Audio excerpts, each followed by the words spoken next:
Pues si le parece, vamos entonces a orar para pasar a nuestro estudio. Vamos a continuar con el estudio del libro de Juan. El tema de hoy es cómo ser un buen perdedor. Todos queremos ser buenos perdedores, supongo, pero vamos a orar para que el Señor nos dirija en el estudio de su palabra. Padre, también te pedimos para que seas tú hablando a nuestra vida, Señor, por medio de tu palabra. Qué bendición poder venir, Señor, a abrir tu palabra y saber que tú nos hablas a través de ella, que tú nos transformas, Señor, que tu Espíritu Santo nos enseña, nos da la sabiduría y el entendimiento necesario, Señor, para que podamos conocerte a ti, para que por medio de ella podamos encontrar el testimonio del Hijo de Jesucristo, el tema de toda la Escritura. Señor, enséñanos a abrir nuestros ojos y que podamos ver tu gloria, tu amor, la gracia que está derramada en nosotros, Señor, a través de tu palabra. Y Padre, te pedimos que nos hagas no solamente que seamos lectores, no solamente queremos ser oidores, queremos ser hacedores de la palabra. Guíanos en esta hora en el nombre de Jesús. Amén. Estaba escuchando la historia de una carrera que hubo en España en el 2012. Yo no sé si usted vio ese video.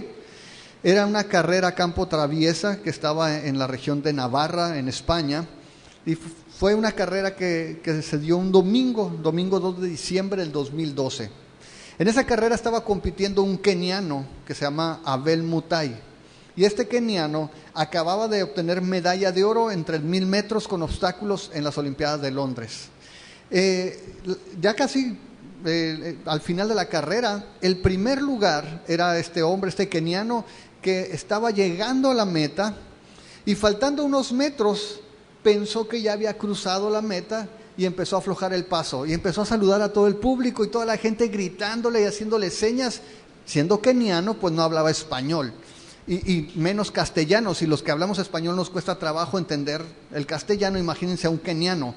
La gente le hacía señas y le gritaba y él saludando a la gente, y venía detrás de él un corredor.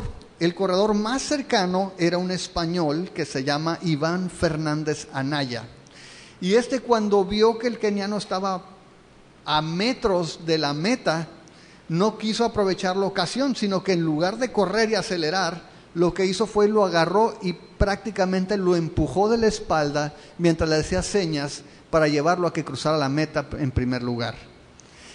Entonces el keniano, cuando no sabía ni qué onda, ¿no? Él nomás lo venían empujando, pero después, como pudo, le dio gracias, ¿no? Y lo entrevistaron al español y él dijo que no quiso tomar la ocasión para tener un primer lugar que sabía que no le pertenecía. Y hay muchos videos de él en YouTube donde está el keniano, él está saludando y se ve que el otro, pues, como, ¿qué onda, no? Y se lo lleva empujando. Pero me llama mucho la atención porque en un mundo que es muy competitivo, es raro que alguien se pierda la oportunidad de ser primer lugar. Es decir, todos queremos ser ganadores. Normalmente las personas el día de hoy luchamos y peleamos y a veces empujamos y pasamos por encima de otras personas para ser los primeros, para ser los número uno. Sin embargo, este hombre se conformó con el segundo lugar. Y no sé si usted haya escuchado este dicho, pero dicen que el segundo lugar es el primero de los perdedores. ¿Está de acuerdo? El segundo lugar es el número uno de los perdedores. Y nadie quiere ser perdedor. Normalmente a nadie nos gusta perder. No queremos ser segundo lugar, no queremos ser tercer lugar. Pregúntenle a los de la selección, ¿cuántos de aquí quieren que gane México la Copa? ¿Sí o no? No, yo creo que no. Pero bueno, en México estoy seguro que sí quieren que gane. El asunto es que nosotros estamos acostumbrados a estar peleando siempre por los primeros lugares, que vamos a ver en este pasaje cómo ser buenos perdedores. Tenemos que aprender algo de esta lección y básicamente tiene que ver con eso, cómo ser un buen perdedor en el Señor. Y vamos a ir entonces a Juan 3 y hemos estado vimos la semana pasada vimos acerca del nuevo nacimiento, cómo nacer de lo alto. Después vimos el regalo para el Día del Padre, vimos que ni siquiera un juego de plumas Dragon Ball de Bruce Lee de $290,000 se pueden equiparar al regalo que el Padre nos dio a nosotros en Jesús. Y el día de hoy vamos a ver cómo Juan, el evangelista, regresa a un personaje que ya habíamos visto o que ya había mencionado en varias ocasiones, que es Juan el Bautista. Y vamos a ver la actitud de Juan para con el Mesías, para con aquel que era el Cordero de Dios. Dice en el versículo 22, después de esto vino Jesús con sus discípulos a la tierra de Judea y estuvo allí con ellos y bautizaba. Juan bautizaba también en Enón, junto a Salim, porque había allí muchas aguas y venían y eran bautizados, porque Juan no había sido aún encarcelado. Entonces hubo discusión entre los discípulos de Juan y los judíos acerca de la purificación. Y vinieron a Juan y le dijeron, Rabí, mira que el que estaba contigo al otro lado del Jordán, de quien tú diste testimonio, bautiza y todos vienen a él. Respondió Juan y dijo, no puede el hombre recibir nada si no le fuere dado del cielo. Ustedes mismos me son testigos de que dije, yo no soy el Cristo, sino que soy enviado delante de él. El que tiene la esposa es el esposo, mas el amigo del esposo que está a su lado y le oye, se goza grandemente de la voz del esposo. Así pues, mi gozo está cumplido. Es necesario que él crezca, pero que yo mengüe. Y vamos a dejarlo hasta aquí.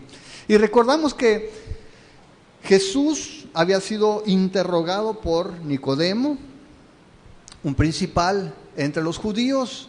Jesús le había dicho, si no naces de lo alto, si no naces de nuevo, no puedes ver el reino de los cielos.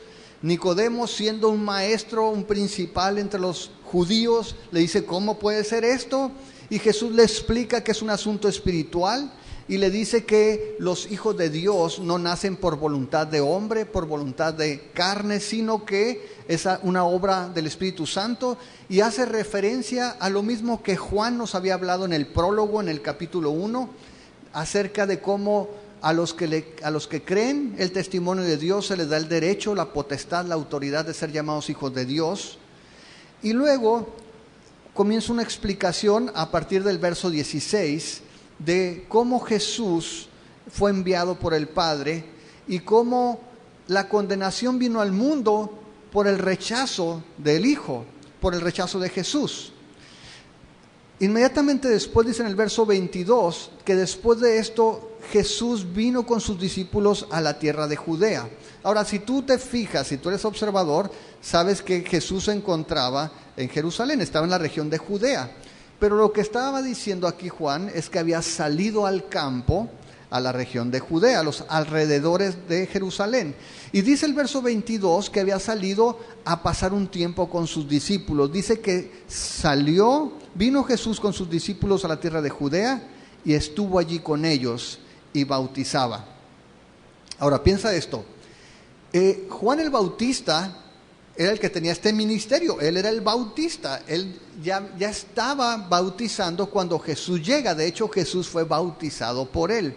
Sin embargo, aquí nos dice que Jesús también estaba bautizando en el mismo lugar. De hecho, dice el verso 23 que Juan bautizaba también en Enón, junto a Salim, porque había allí muchas aguas y venían y era bautizado. Es decir, cuando Jesús llega, Juan señala a Jesús como el Cordero de Dios.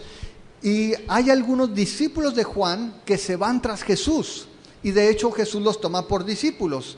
Y Juan no detiene su ministerio. Dice que él sigue bautizando. Y estaba bautizando Jesús y estaba bautizando Juan. Estaban en la misma zona. Y dice que estaban bautizando allí por una razón. Había mucha agua. Dicen que en el Jordán había partes donde el nivel del agua no era lo suficientemente alto para que te pudieras bautizar. Ahí te podías revolcar, pero no te bautizabas, no te cubría el agua. Y este lugar, Salim, dice que era famoso porque había 7 manantiales. Eso es lo que significa el nombre, eran manantiales. Y dice que en ese lugar había agua abundante, agua suficiente, de tal forma que aprovechando ese lugar geográfico, bautizaba Juan el Bautista. Y estaban allí entonces bautizando Jesús y Juan, y sucede algo. Dice allí en el versículo 24 que esto estaba sucediendo porque Juan no había sido encarcelado. Y es una conclusión bastante interesante, tiene mucha lógica. Si Juan está bautizando, dice Juan, es porque no lo habían encarcelado todavía. Pero el sentido, la importancia de esta aclaración tiene que ver con el resto de los evangelios. Si tú vas a los sinópticos, normalmente Mateo, Marcos y Lucas ponen el ministerio de Jesús a partir del arresto de Juan el Bautista. Ninguno menciona ministerio previo al encarcelamiento de Juan el Bautista como lo está haciendo Juan. Y Juan sabemos que se escribió después y dice, ¿sabes qué? Esto sucedió, para que sea congruente con nosotros relatos, esto sucedió antes de que Juan fuera encarcelado. Si tú vas, por ejemplo, vete a Marcos 1:14 y te vas a dar cuenta de cómo menciona al inicio del Evangelio, en el capítulo 1 de su relato, menciona que Juan el Bautista, dice 1:14, y no sé si tu Biblia tiene títulos, va a decir Jesús principia su ministerio, y dice, después que Juan fue encarcelado, Jesús vino a Galilea predicando el evangelio del reino de Dios, diciendo, el tiempo se ha cumplido y el reino de Dios se ha acercado, arrepiéntense y crean en el evangelio. Si tú hubieras leído esto y Juan no hace la aclaración, hubieras dicho, hay una contradicción. Por eso Juan enfatiza el hecho de que esto sucedió antes, ¿sí? Sí hubo ministerio previo.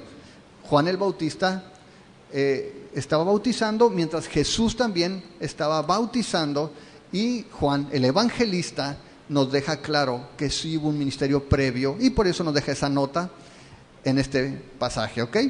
Ahora, dice en el versículo 25, entonces hubo discusión entre los discípulos de Juan y los judíos acerca de la purificación.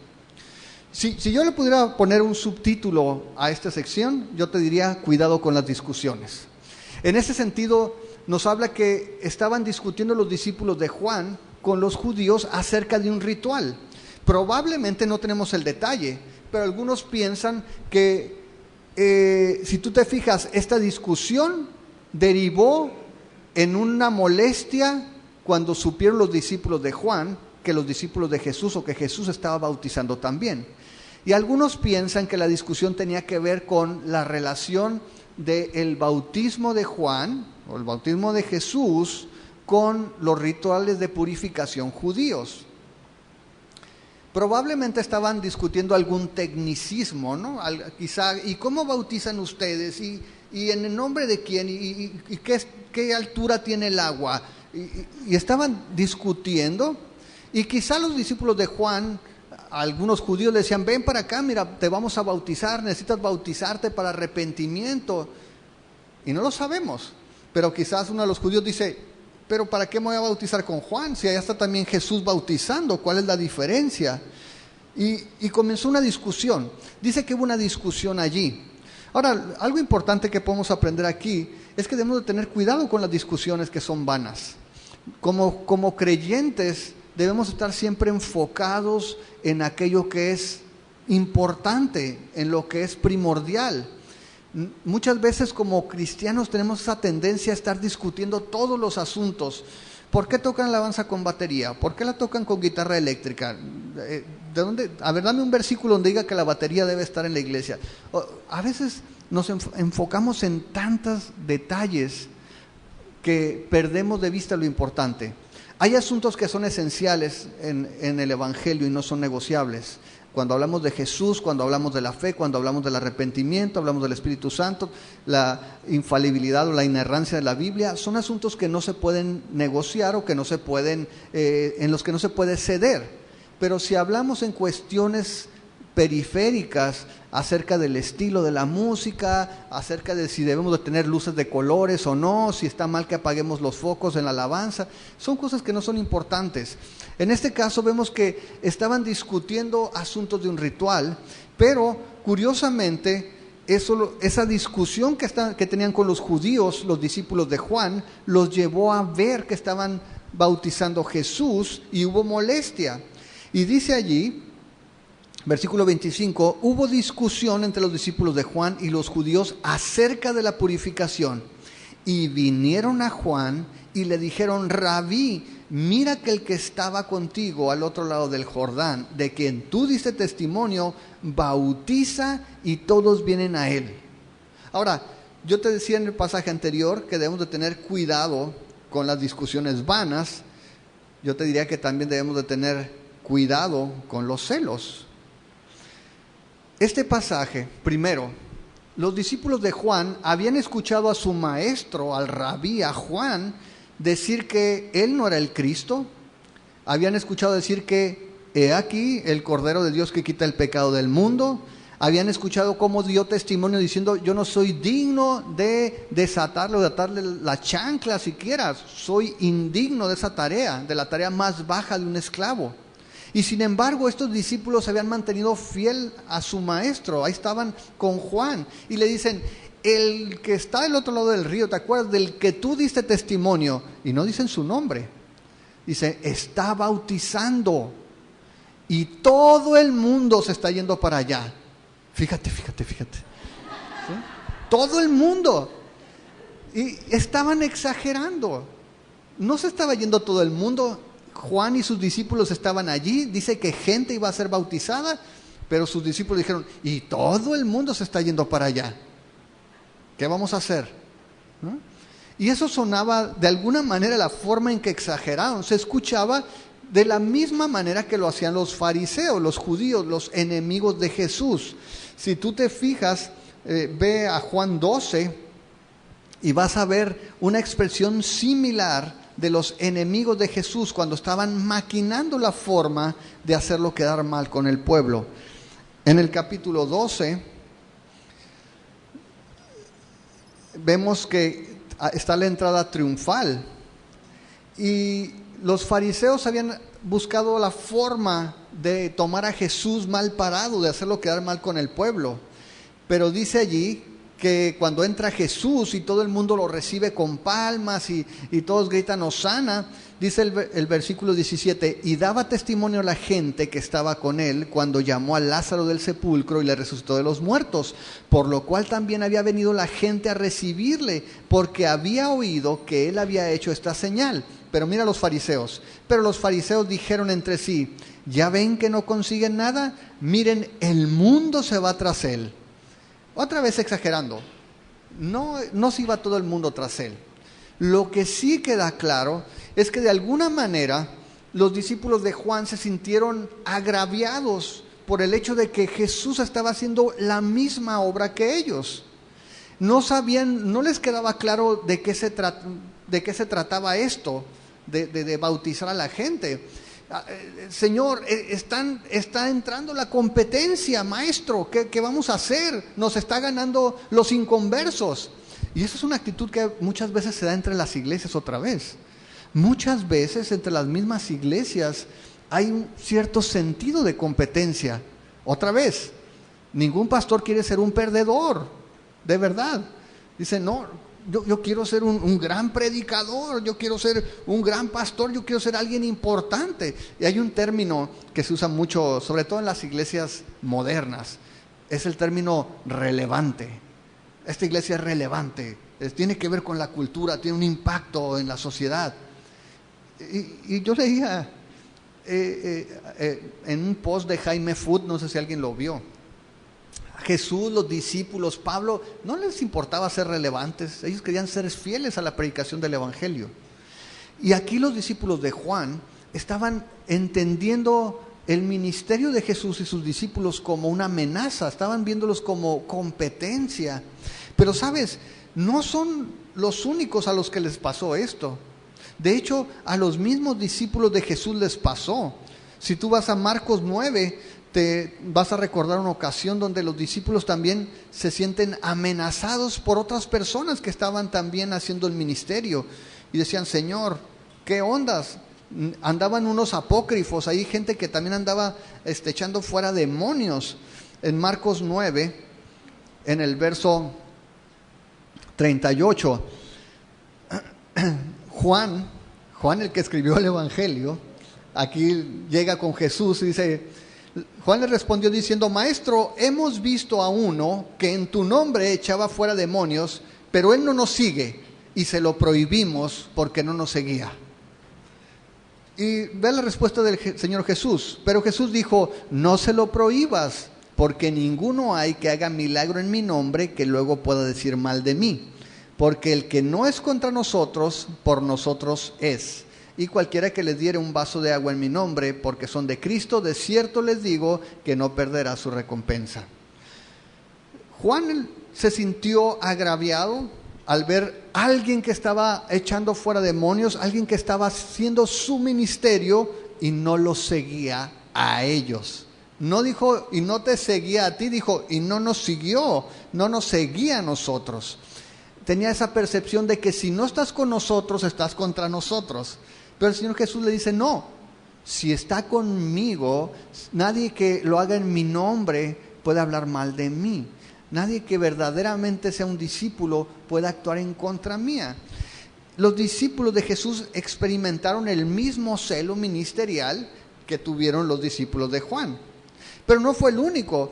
Si apuntas por ahí Números 11:24, te vas a acordar de que hubo hombres que empezaron a profetizar y Josué, siervo de Moisés, va y le dice a Moisés, Señor, cállelos porque están profetizando. Y Moisés le dice, ¿qué diera yo porque todos profetizaran, porque todos tuvieran el Espíritu Santo? Y esa es una petición que tenemos el día de hoy también. Señor, ¿qué diera porque cada persona que tú traes a esta iglesia, porque cada persona que te recibe, hiciera su labor, hiciera su ministerio, acudiera y atendiera el llamado que tú le has dado? Y hemos hablado que todos nosotros tenemos un llamado. La iglesia no la hace un hombre, la iglesia no es de una persona, la iglesia es de cada miembro que el Señor llama como hijo, de cada persona que Él llama como parte de su familia. Y no debemos vernos como competencia, no debemos vernos como competencia, al contrario, Pablo estando prisionero en Filipos, manda una carta y dice, ¿saben qué? Manda una carta a la iglesia de Filipos y les dice, ¿saben qué? Me gozo de que el evangelio está siendo predicado y no me importa, dice, si lo hacen por hacerme sentir mal, por contienda, o si lo hacen genuinamente. Como quiera que lo hagan, el evangelio es predicado y en eso yo estoy contento. Y esa debe ser nuestra actitud. Saber que el Señor está haciendo su obra, saber que no estamos solos en esta ciudad. Estábamos orando en la mañana y Juan oraba por todos los pastores donde el evangelio se predica, y para que el Señor siga haciendo la obra, porque no estamos solos en la ciudad, no somos la única iglesia. Pero qué bendición saber que Dios a través de todo su cuerpo puede seguir avanzando, puede seguir trabajando. Y qué lección para nosotros, o para mí por lo menos, que tengo que aprender a gozarme con lo que Dios está haciendo con otras personas. Los discípulos de Juan cayeron en el error de pensar que el ministerio les pertenecía a ellos y que alguien estaba tomando de lo suyo, que alguien estaba amenazando sus intereses. Nosotros debemos entender que los intereses son del Señor. Él es el dueño de la obra y nosotros solamente somos participantes de ello. Ahora, debemos de tener cuidado con las discusiones vanas, debemos tener cuidado con los celos y debemos entender algo, que todas las cosas vienen de Dios, incluido las vocaciones o los llamados. Aquí en el versículo 27 dice allí, respondió Juan y dijo, no puede el hombre recibir nada si no le fuere dado del cielo. Y esta es una verdad que tenemos que digerir.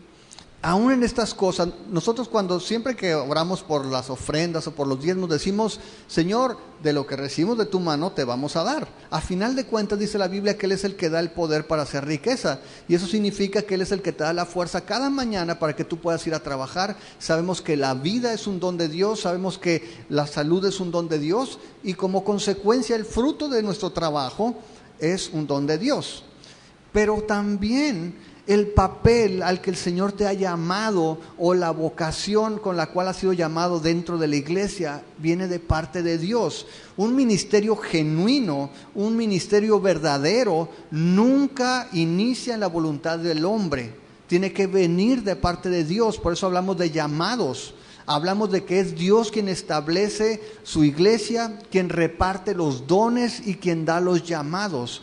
Y muchas veces tendemos a ver aquellas cosas que nos parece un llamado digno de nosotros, de nuestra persona, y decimos, yo quiero servir al Señor, pero yo quiero dirigir la alabanza. Y los que me conocen sabrán que no soy la persona indicada para ello, pero ¿qué tal si yo quiero ser famoso? Yo quiero cantar en la alabanza. O, ¿saben qué? Yo quiero ser un gran evangelista y quiero irme por las calles y todo. Asegúrate de que sea tu llamado. Asegúrate de que no sea tu voluntad solamente la que te está impulsando a hacer las cosas. Porque aquí Juan el Bautista les dice a sus discípulos, señores, nada puede hacer el hombre si no le fuere dado del cielo. De repente podemos voltear y ver a la iglesia de enseguida y decir, Señor, ¿por qué está creciendo? Es que el pastor debe estar engañando a la gente, por eso está creciendo, porque los está engañando, predica un falso evangelio. Y podemos a veces estar viendo otros ministerios y amargarnos porque no estamos a la altura, porque no estamos en el nivel de crecimiento, porque no tenemos las finanzas o el edificio o la cantidad de gente, tantas cosas que pueden hacernos voltear y desear algo que el Señor no tiene para nosotros de la misma manera. Ahora, no estoy diciendo, y debemos de tener cuidado con esto, no estoy diciendo que si el Señor te llama, tú llegas y te sientas en una silla y ¡pum!, aparece todo aquí. Estoy hablando de que tenemos que hacer nuestra parte, tenemos que trabajar, y el Señor a través de Pablo le decía a Timoteo, si quieres participar de la cosecha tienes que trabajar. Como un buen campesino tienes que echarle ganas y el Señor se va a encargar de dar el crecimiento. Y esa es la verdad. El crecimiento genuino solamente Dios lo puede dar. Nosotros podemos hacer circo, maroma y teatro aquí, hacer funciones y traer espectáculos y gente va a venir. No significa que el Señor está bendiciendo a su iglesia. Significa que yo estoy manipulando para que parezca que hay un crecimiento. El verdadero crecimiento lo da el Señor. Y de repente podemos ver que llega alguien, el Señor lo bendice. No sé si ustedes hayan visto, los que conocen a Hassan Villegas, en Acapulco. No sé si ustedes ya vieron el edificio que le dio el Señor. Y si vieron el equipo de gente que tiene 1 año y ya tiene una iglesia grande, va creciendo. Y digo, Señor, es que está en Acapulco, eso lo explica todo. Aquí no crecería tanto, pero no. Sabemos que es el Señor el que da la bendición. Y eso debemos de entenderlo. No significa que uno u otro es mejor. Es que el Señor le da a él porque Él es mejor que tú, porque Él es más fiel. Significa que el Señor escoge cómo trabaja en la vida de cada persona. Y el Señor puede hacerlo con alguien muy capacitado y lo puede hacer con alguien incapaz. A los ojos humanos, Dios hace las cosas como quiere. Y lo que le estaba diciendo Juan a sus discípulos es, muchachos, el Señor me ha dado un ministerio, estoy contento con ese, y el Señor le ha dado un llamado especial a él, y estoy contento con su ministerio también. Cada quien debe estar contento entendiendo cuál es su llamado de parte de Dios. Versículo 27, no puede el hombre recibir nada si no le fuere dado del cielo. Y de hecho Juan explica este punto, verso 28 dice, ustedes mismos me son testigos de que dije, yo no soy el Cristo, sino que soy enviado delante de él. Cuando fueron a preguntarle los judíos, ¿eres tú el que debe de venir? ¿O tenemos que esperar a otro? ¿Eres tú el Cristo? ¿Y qué decía Juan? Yo no soy. Él es primero que yo, es más grande que yo porque existía antes que yo. Yo no soy digno ni siquiera de desatarle sus sandalias. Yo solamente soy la voz, aquel que clama en el desierto, preparen el camino del Señor. Juan nunca pretendió tomar el lugar de Jesús porque él sabía que ese no era su llamado. Juan sabía que su llamado era ser el que anunciara, el que proclamara la venida de Jesús, y lo hizo bien. Juan tenía el papel de apuntar al Mesías, y ese es el papel que tenemos nosotros. Nosotros como siervos, todos vamos a cumplir nuestro ministerio si llevamos a la gente a voltear a Jesús, no a nosotros. Ese era el ministerio de Juan y ese es el ministerio nuestro. Él dijo, yo no soy.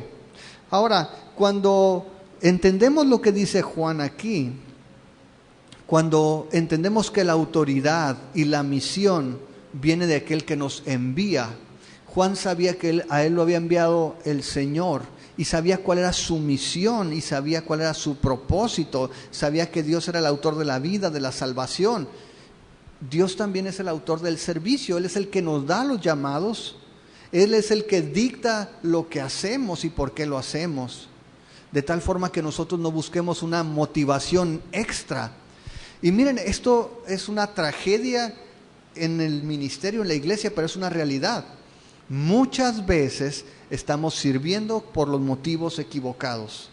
Muchas veces estoy sirviendo porque no tengo otra cosa que hacer, porque es la única forma que tengo de ganarme el sustento, porque es la única manera en que me siento importante, porque es la única forma en que puedo decirle a alguien que me obedezca, ganar un poco de respeto o sentirme alguien.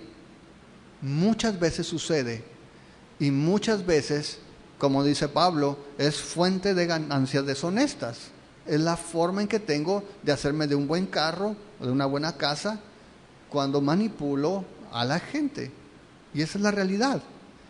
Pero cuando nosotros entendemos que es el Señor el que nos manda, que Él es el que nos llama, que Él es el que nos dice qué es lo que vamos a hacer, nosotros tenemos que pensar la razón por la cual estamos sirviendo, si lo estamos haciendo para Dios o lo estamos haciendo para nosotros. Siempre me ha llamado la atención cómo tenemos esa tendencia las personas a pensar que si yo vivo de la mejor manera, doy gloria a Dios.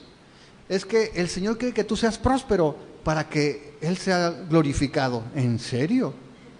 La gente ve tu carro y dice, gloria a Dios, qué buen carro traes tú. Yo creo que no, yo creo que el que es glorificado es el dueño. Pero muchas veces perdemos el enfoque de qué es lo importante. El verdadero ministerio nunca viene de la voluntad de las personas, nunca viene por la búsqueda de poder o control, nunca viene como resultado o como el medio para lograr una reputación. El verdadero ministerio viene del Señor y siempre le da a Dios la gloria. Si somos siervos del Señor, entonces el Señor debe ser el centro de todas las cosas. Y hemos hablado, esta reunión y todas las reuniones, el único propósito que tiene es que Jesús sea glorificado. Y por eso, algunos quizá, lo hemos comentado, algunas personas que tienen un trasfondo y de repente piensan que están mal las danzas. No pensamos que sea algo malo, pero sí pensamos que es algo que puede distraer la atención de las personas de lo más importante, que es Jesús. Oye, está mal si bailo, pues si quieres bailar nomás vete para atrás para que la gente no se distraiga, porque la persona más importante es Jesús. Y de repente si tú llegas y alguien está bailando, puede ser una expresión genuina de adoración, pero si alguien llega y va a estar viéndolo a él en lugar de saber qué es lo que dice la letra de la canción y que estamos hablando de Jesús. Jesús debe ser el centro de todas las cosas.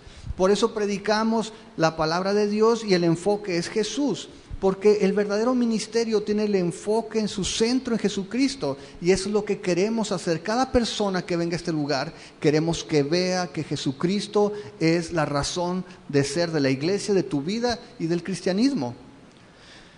Juan se lo estaba enseñando a sus discípulos, y todavía Juan va más allá. Dice el versículo 29, el que tiene la esposa es el esposo, mas el amigo del esposo que está a su lado y le oye, se goza grandemente de la voz del esposo. Así pues, mi gozo está cumplido. usa una analogía y le dice, mira, imagínate que vas a una boda y el amigo del esposo era pues como el padrino de nosotros, ¿no? En Estados Unidos le dicen el best man, ¿no? El mejor hombre, pero normalmente es alguien bien cercano, es un amigo. Y allí lo que hacían en estas bodas es que el amigo del novio es el que preparaba la boda, es el que acompañaba al novio, es el que entregaba a la novia, cuidaba el lecho nupcial, de que no hubiera coleros, de que nadie se metiera. Él estaba allí y dice que llegado el momento, en la boda, él estaba al pendiente de todos los detalles. No era su boda. Y el propósito de él no era que todos vieran qué bien organizaba la boda. Era que el novio tuviera la novia y fuera feliz. Y él se gozaba viendo al novio tomando a la esposa, tomando a su novia. Dice, yo no tengo la esposa, soy el amigo del esposo, pero me gozo grandemente de la voz del esposo. Dice, así pues mi gozo está cumplido. Cuando habla de gozarse en la voz del esposo, es que si el novio, hey, oye, se acabaron las sodas, arráncate al Oxxo. Y dice que él contento iba y hacía lo que fuera necesario, porque era el amigo. Él no era la estrella en la boda, él no era lo más importante, pero él se gozaba en su papel. Y es lo que está diciendo, yo no soy el Cristo, yo soy el amigo de él. Yo me gozo viendo que él se va a llevar la novia. Y es una alegoría que después en el Nuevo Testamento vemos continuamente refiriéndose a la iglesia.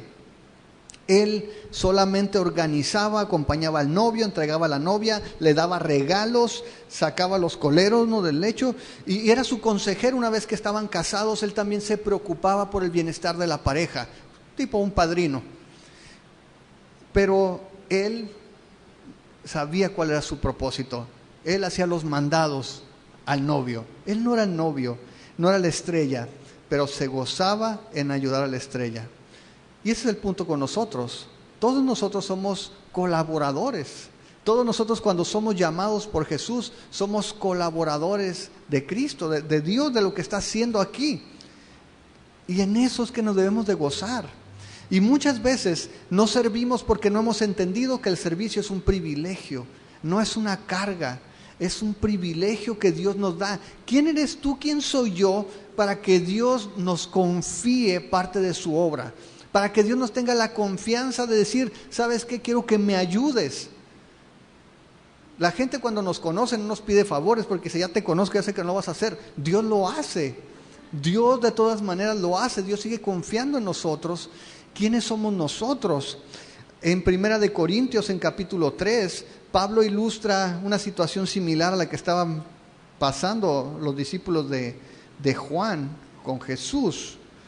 En la iglesia de Corinto, la gente se preocupaba mucho por ver quién era el personaje más importante que lo había guiado a Cristo. Y dice en 1 Corintios capítulo 3,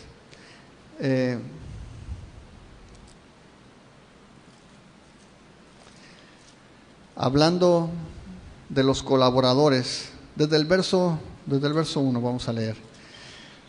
Dice, de manera que yo, dice Pablo, hermanos, no pude hablarles como espirituales, sino como a carnales, como a niños en Cristo. Les di a beber leche y no viandas, porque aún no eran capaces, ni son capaces todavía, porque aún son carnales. Pues habiendo entre ustedes celos, contiendas y disensiones, ¿no son carnales y andan como hombres? Porque diciendo el uno, yo ciertamente soy de Pablo, y el otro, yo soy de Apolos, ¿no son carnales? ¿Qué pues es Pablo y qué es Apolos? Servidores por medio de los cuales han creído, y eso según lo que a cada uno concedió el Señor. Yo planté, Apolos regó, pero el crecimiento lo ha dado Dios. Así que ni el que planta es algo, ni el que riega, sino Dios que da el crecimiento. Y ese es el punto. Según Dios le dio a uno el plantar, a otro el regarla, y Dios es el que da el crecimiento. Y a veces sí, nosotros, la mayoría somos de los que la regamos, ¿no? Pero Dice que unos siembran, otros riegan y el Señor es el que da el crecimiento. Dios, a final de cuentas, es el que garantiza el resultado. No es nuestra capacidad, no es nuestro talento, nuestro carisma, es Dios el que garantiza el resultado. Y todos nosotros tenemos la oportunidad como hijos de Dios de participar de eso. Y no solamente eso, de gozarnos como lo hacía Juan. Juan estaba contento, no tenía el papel estelar, pero estaba contento, se gozaba sabiendo que lo que estaba haciendo era apuntar a la estrella. Y otra vez, ¿es suficiente para ti eso? ¿O quieres brillar? ¿Quieres ser tú el centro de atención? ¿Quieres ser tú el que la gente voltea a ver? Y es una tendencia muy humana, amados, condición humana. Queremos nosotros la adoración que solamente le pertenece a Dios. Queremos nosotros a veces la autoridad para juzgar que solamente le pertenece a Dios. Solamente Dios es digno de todas las alabanzas porque Él es el que a final de cuentas hace la obra. Pero nosotros tenemos ese privilegio. Yo no sé cuántos de ustedes, hace poco vi que Claudia puso un post de un sitio que se llama Soy Segundo. ¿Alguien lo ha visto? En algún momento les platiqué. Es un sitio donde hay deportistas, donde hay actores, donde hay entrenadores, gente conocida. Hay luchadores de artes marciales mixtas. Y se llama Soy Segundo. Y el mensaje, normalmente ellos van y dan testimonio. Y los testimonios siempre van en ese sentido. Si eres artista, si eres deportista, es más marcado. Todos tenemos esa tendencia a querer ser algo en la vida. Pero un artista, un deportista, normalmente está muy enfocado en eso. Y son puros testimonios de gente que conoció al Señor Jesús y entendió que su vida que estaban viviendo estaba mal. Y a partir del momento que recibieron a Jesús pudieron entender que no son lo más importante. Entonces siempre dan su testimonio y al final del video dan su nombre y la frase es: y soy segundo. Ese es nuestro ministerio. Nunca vamos a ser primeros en este lugar. Nadie de nosotros debe ser el centro de atención. Jesús debe ser el centro de atención. Y eso va a ser la forma más efectiva de que alguien se acerque a Cristo. Cuando tú vas y le hablas del que es el más importante y no cuando pretendes tú ser mejor que los demás, porque a veces es lo que hemos aprendido. ¿Eres cristiano? Somos mejores que el mundo. Y no, pues mira, yo antes tenía muchos problemas como tú, pero recibí a Jesús y ahora soy diferente y ya no tengo problemas. No es cierto. Sigues teniendo problemas y sigues siendo igual que cualquiera. Tenemos la misma naturaleza y la misma condición. Tenemos una naturaleza renovada en nosotros, pero sigue latente en nuestro viejo hombre. Y seguimos teniendo fallas y seguimos teniendo errores. Nuestra labor no es dar nuestro testimonio para que la gente voltee a vernos a nosotros, es para que la gente voltee y vea a aquel que nos tomó y nos perdonó y nos llamó, no solamente como sus siervos, sino como sus hijos. Juan se gozaba con el novio, aunque no fuera su boda, pero él sabía que estaba cumpliendo su llamado. Y lo mejor, cuando nosotros decimos: Señor, muéstrame tu voluntad, quiero saber tu propósito. Cuando nosotros sabemos que estamos atendiendo el llamado de Dios, cuando nosotros sabemos que estamos haciendo aquello para lo cual fuimos llamados, entonces podemos estar gozosos, porque sabemos que estamos agradando a Dios, porque estamos cumpliendo el llamado que nos ha hecho. Pero no solamente eso, Juan no se quedó allí. Dice el versículo 30, es necesario que Él crezca, pero que yo mengüe. Juan sabía que su hora, desde el momento que Jesús apareció, iba a comenzar su fama, su ministerio, su impacto en esa región, en ese tiempo. Sabía que iba a empezar a decrecer. Era necesario. Él sabía, y lo sabía porque era profeta y porque él sabía que el siervo que había llegado era el Hijo de Dios, y porque sabía que todo lo que estaba antes escrito, que todas las profecías tenían cumplimiento solamente en Jesús, y que todo el régimen anterior de la ley, de las sombras, de las figuras, tenía que ser renovado, cambiado por la revelación de Jesucristo. Y él dijo, es necesario, así tiene que ser. Yo tengo que ser cada vez menos importante y él tiene que ser más relevante, tiene que ser preeminente, tiene que ser el primero, tiene que ser el único. Mucha gente, y continuamente insisto, enfatizo este punto, mucha gente se enoja, se molesta, le resulta chocante cuando escucha que solamente Jesús es el camino que nos puede llevar a Dios, a ser reconciliados con Dios. Pero eso es lo que Jesús dijo, y eso es lo que vemos en la Escritura. Y Juan lo entendía y no tenía problema con ello. Dijo, esto es necesario, yo tengo que desaparecer y Jesús tiene que crecer. Y vemos que había discípulos de Juan, aunque ya estaba Jesús y algunos de sus discípulos se habían ido tras Jesús, había gente que seguía a Juan. Todavía más adelante vamos a ver en el Nuevo Testamento que aparecen discípulos de Juan desbalagados. Estos hombres habían seguido a Juan. ¿Y qué es lo que pasó? Tiene que morir, es encarcelado y muere. Y solamente queda Jesús. Juan sabía que su ministerio, que su llamado era para que el brillo fuera para Jesús y no para él. Y él estaba contento con eso. Dijo, yo tengo que menguar, él tiene que crecer. Si ustedes recuerdan, hemos visto cómo Juan enfatiza la necesidad de que el nuevo pacto resaltara. Lo vimos en el milagro del vino, agua que usaban para la purificación, que es convertida en vino por Jesús. Vimos el templo que es limpiado y Jesús se presenta como el nuevo templo, como el templo supremo. Destruyan ese templo y lo voy a levantar en 3 días. Y ahora vemos cómo hay esa comparación entre los rituales legalísticos y esos rituales de los lavamientos y el bautismo contra el nuevo nacimiento, que es lo que acaba de hablar Juan en su discusión con Nicodemo, Jesús y Nicodemo. Y vemos aquí entonces cómo Juan sabía que como parte de ese viejo régimen tenía que dar lugar a Jesucristo. Él tenía que menguar para que Cristo creciera. Ahora, nosotros debemos de tener cuidado de no querer crecer por encima de Jesús. Y podemos decir, estás loco, eso no se puede hacer. No, pero le podemos hacer la lucha, como decía ahorita. Podemos intentar mantener a la gente viéndonos a nosotros. Podemos intentar que la gente vea y diga, qué bueno eres tú. Yo no sé si alguna vez lo has pensado, pero tenemos esa tendencia de a veces hasta rechazar a la gente que no conoce a Jesús, porque no es digna de nuestra amistad, no es digna de que le dirijamos la palabra. Nosotros somos santos y Jesús no nos llama a eso, nos llama a que seamos luz del mundo. Y tenemos que entender que Jesús debe estar siempre por encima de nosotros. Nosotros no somos el centro de atención, así de que cuidado con querer crecer más que Jesús. Ahora, después de este pasaje, del verso 31 al 36, hay las razones por las cuales Jesús tiene que ser levantado, por qué tiene que crecer. Y hay discusión entre los expertos de si son palabras de Juan el Bautista o si son palabras de Juan el Evangelista. ¿Sí me explico?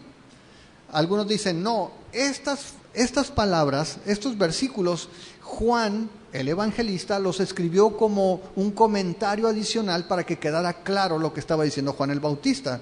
Otros dicen, no, Juan el Bautista, siendo profeta, él podía dar estas palabras.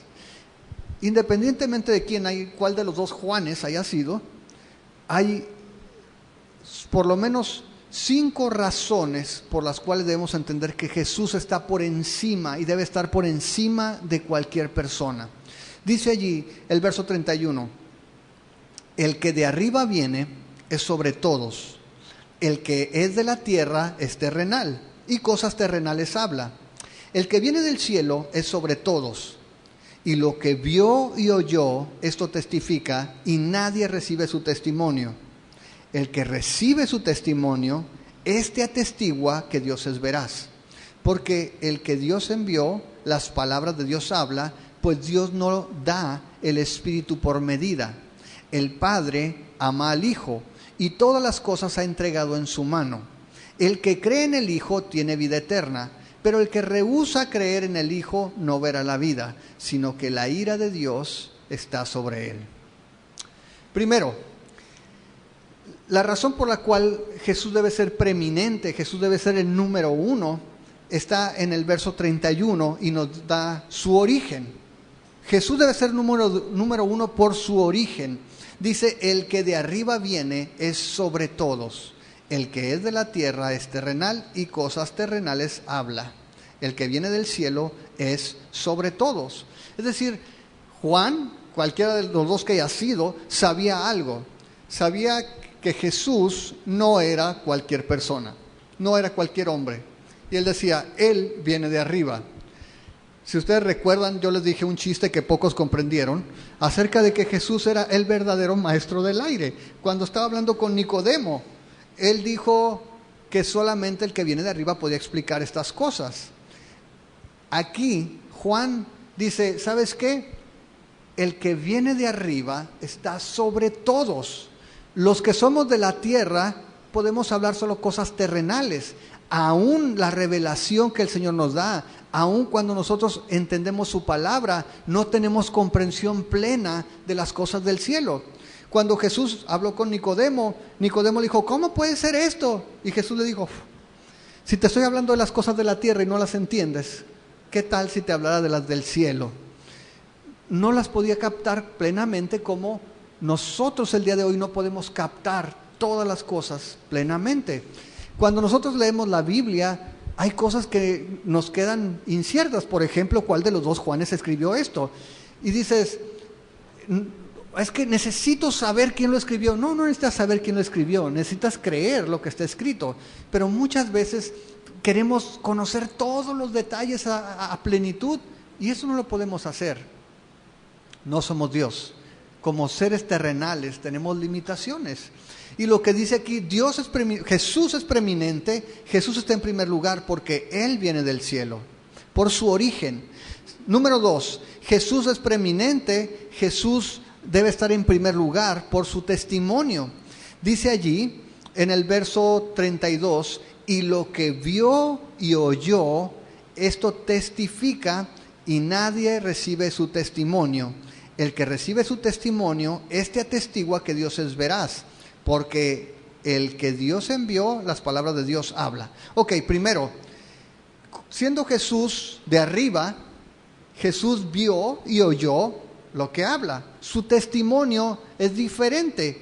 Los discípulos, Juan el Bautista, hablaban la palabra de Dios, pero no en la amplitud de conocimiento, no en el conocimiento pleno de Jesús que venía del cielo. ¿Sí me explico? Jesús viene del cielo, Él escuchó en el cielo, Él vio en el cielo, Él sabe lo que está hablando.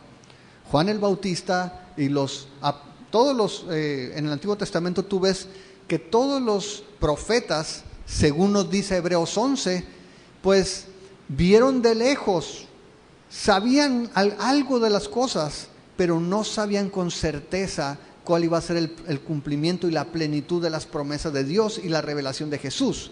Jesús viniendo del cielo, de primera mano sabía lo que había escuchado y lo que había visto. Su origen y su testimonio le daban lugar supremo por sobre todos los hombres. Número 3, la tercera razón por la cual Jesús es preeminente, Él es el que está sobre todos, es por su autoridad. Si te vas al verso 34, dice, porque el que Dios envió, las palabras de Dios habla, pues Dios no da el Espíritu por medida. La Reina Valera no le hace mucha justicia al texto. Traigo una paráfrasis de la Biblia del lenguaje sencillo que dice así: cuando el Hijo habla, el que habla es Dios mismo, porque Dios le ha dado todo el poder de su Espíritu. Cuando dice que no da el Espíritu por medida, no está hablando en general, sino que a Jesús le ha dado el Espíritu plenamente, todo el Espíritu, claro, es Dios. Y lo que está diciendo básicamente que a diferencia de cualquier hombre, Jesús tiene una autoridad confirmada con el sello de Dios. Tiene la plenitud del Espíritu, no le ha puesto medida, no le ha puesto límite. En el Antiguo Testamento vemos que el Espíritu Santo era dado para un fin en particular. Alguien era ungido por rey o como libertador o como profeta. pero a nadie se le dio la plenitud como a Jesús. Si ustedes recuerdan, Juan el Bautista dijo que había visto al Espíritu Santo descender como paloma y posarse sobre Jesús. Y eso fue para él la confirmación de que él era el Cordero de Dios. Jesús, a diferencia de cualquier hombre, es Dios. Y cuando él habla las palabras de Dios mismo. ¿Por qué? Porque él es Dios mismo, él es el Verbo. ¿Sí queda claro? Entonces, esa es la cuarta razón por la cual Jesús tiene que ser preeminente, tiene que crecer, está sobre todos. Y número 5, Jesús es preeminente porque solo Él tiene el poder para salvar. El destino de nuestra eternidad está en manos de Jesús. Jesús tiene el poder para salvar. Dice el verso 35, dice, el Padre ama al Hijo y todas las cosas ha entregado en su mano. El que cree en el Hijo tiene vida eterna, pero el que rehúsa creer en el Hijo no verá la vida, sino que la ira de Dios está sobre él. Y el miércoles hablamos sobre la ira de Dios. Tuvimos un ejercicio y hubo un debate acalorado en algunos casos acerca de la ira de Dios. Pero lo que yo les decía es que como creyentes nosotros no tememos la ira de Dios porque Jesucristo el Hijo nos salva, nos ha salvado de la ira venidera. La ira de Dios viene contra aquellos que en su rebeldía, en su obstinación, rehúsan aceptar a Jesús como Señor y Salvador de su vida. Y dice que Dios le ha dado todas las cosas al Hijo porque lo ama, que su relación con Dios es algo importante. De hecho, no hay otra persona que se haya relacionado como el Hijo. Nosotros somos hijos adoptivos. Dice que fuimos adoptados en Cristo Jesús, pero Jesús es el unigénito Hijo de Dios el Padre. Tiene una relación especial con Dios que también lo pone aparte de todos y dice que le ha dado la autoridad para que todo aquel que cree, que tiene al Hijo, tiene vida eterna. Pero el que rehúsa a creer, entonces dice que no va a haber la vida, sino que la ira de Dios está sobre él. No dice que va a estar, dice que ya está. Y el miércoles decíamos, le repetía un refrán de este amigo pastor, dice que todos nacemos con un pie en el infierno. Todos venimos con esa condenación. Dice, si tú tienes al Hijo, entonces vas a ver la vida. Si no, la ira de Dios ya está sobre ti. Jesús es preeminente, Jesús debe tener el primer lugar porque solo Él tiene el poder para salvar. Y por eso es que nosotros debemos entender que Jesús es el único camino, que Jesús es la verdad, que Jesús es la vida y que no hay otra forma de llegar al Padre si no es por medio de Él. ¿Qué podemos aprender nosotros? Decía que íbamos a aprender a ser buenos perdedores. Hay una canción que nadie de aquí se va a saber porque todos son muy cristianos, pero se llama El Buen Perdedor. David seguramente sí se lo sabe porque le gusta mucho cantar. Pero ¿quién la canta, David? No me acordaba yo. Pero nosotros como creyentes debemos aprender a que Dios, a que Jesucristo en nuestra vida necesita tener la prioridad. Debemos ser segundos o terceros o cuartos, no sé a quién más pongas arriba de ti, pero nunca quieras ser el primero. Solamente Jesús merece estar en primer lugar. Solamente Cristo tiene las calificaciones, las cualidades para ser el número uno, para ser preeminente. Número 2, necesitamos gozarnos en el llamado que el Señor nos haya hecho. No importa si tu llamado, mira, no sé tocar, no sé cantar, no puedo predicar, no. El llamado que Dios te haga, cuando tú encuentras para qué te llamó el Señor y vives en esa función, en ese llamado, vas a gozarte en Él, vas a saber que estás complaciendo, estás cumpliendo el propósito con el cual Dios te llamó. Y puede ser algo que a tus ojos sea muy sencillo, pero que para el Señor y dentro del cuerpo es muy importante. personas que a lo mejor son buenas para animar a alguien, dar una palabra de aliento, consolar, alguien que tenga el don de servicio, que puede traer el agua, que puede barrer, que puede acomodar las sillas, que puede ir y ayudar a alguien que está enfermo. Son cosas valiosas y a final de cuentas el servicio no lo debemos de calificar nosotros. El que da el llamado, el que da las capacidades es Dios y es Él el que va a dar las recompensas. Y si ustedes recuerdan, dijo Jesús que alguien que diera un vaso con agua solamente por ser ustedes los discípulos iba a tener su recompensa. No importa el tamaño con el que tú veas tu llamado, la importancia es con qué fidelidad lo estás haciendo, con qué disposición estás obedeciendo el llamado que el Señor te ha hecho. Necesitamos aprender a gozarnos con el novio. Necesitamos dejar que Él crezca, que Jesús sea el que se ve en nosotros, que es algo como lo que Pablo decía: ya no vivo yo, mas Cristo vive en mí, y lo que vivo ahora en la carne, lo vivo en la fe del Hijo de Dios, el cual me amó y dio su vida por mí. Vivir, que sea vivir para Cristo, que sea Cristo viviendo en nosotros.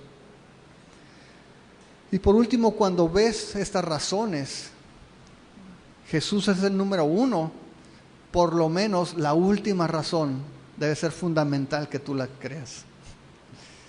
Para que creas la última necesitas creer las otras, pero necesitas saber que si no recibes, si no crees al testimonio de Dios, mismo Juan en 1 de Juan capítulo 5 dijo que si no crees el testimonio de Dios, le haces mentiroso, le haces pasar por mentiroso.